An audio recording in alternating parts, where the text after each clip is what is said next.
Sesi ini akan menjabarkan tentang web, di mana tanpa web tidak akan ada e-commerce.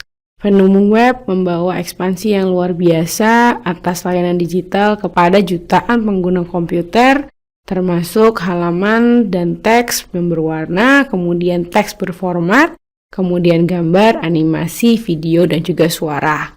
Di mana di dalam web tersebut terdapat hypertext yang merupakan suatu cara dari halaman yang terstruktur dengan link atau tautan yang dapat menghubungkan satu dokumen dengan dokumen lainnya dan juga menghubungkan halaman ke subjek lain seperti suara, video, dan file animasi.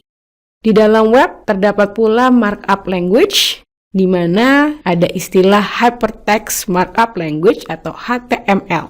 HTML menyediakan desainer laman web dengan satuan teks markups yang pasti akan digunakan untuk mengatur suatu laman web.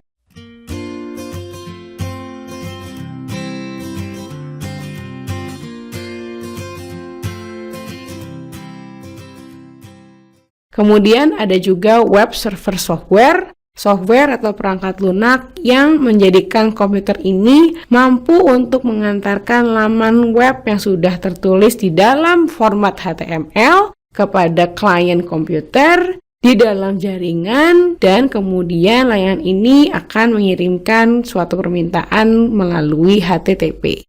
Semua web server menyediakan kemampuan dasar seperti security service atau protokol keamanan, di mana merupakan layanan autentikasi yang memverifikasi bahwa seseorang berusaha untuk mengakses situs tersebut memiliki otorisasi untuk melakukannya. Kemudian ada juga FTP, di mana protokol ini menginginkan pengguna untuk mentransfer file kepada dan dari server. Kemudian, layanan yang dasar lagi yang sering kita gunakan adalah search engine atau mesin pencari, di mana di bagian mesin pencari ini dalam perangkat lunak web dapat mengurutkan laman demi laman dari situs serta memperbolehkan kata kunci atau keyword yang mudah untuk mencari konten situs.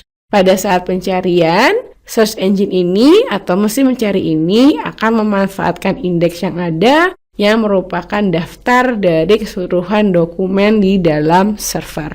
Kemudian ada juga data capture, di mana server web juga membantu mengamati lalu lintas situs, menangkap informasi siapa saja yang sudah mengunjungi situs tersebut, kemudian berapa laman pengguna berada di sana, termasuk tanggal dan tempat setiap kunjungan, dan juga hal spesifik lainnya.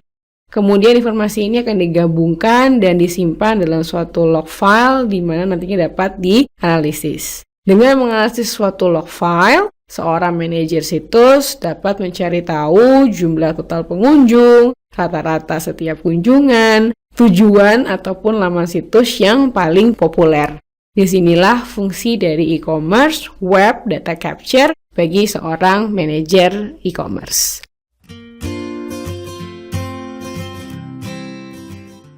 Database server atau server yang didesain untuk mengakses informasi spesifik dalam suatu database.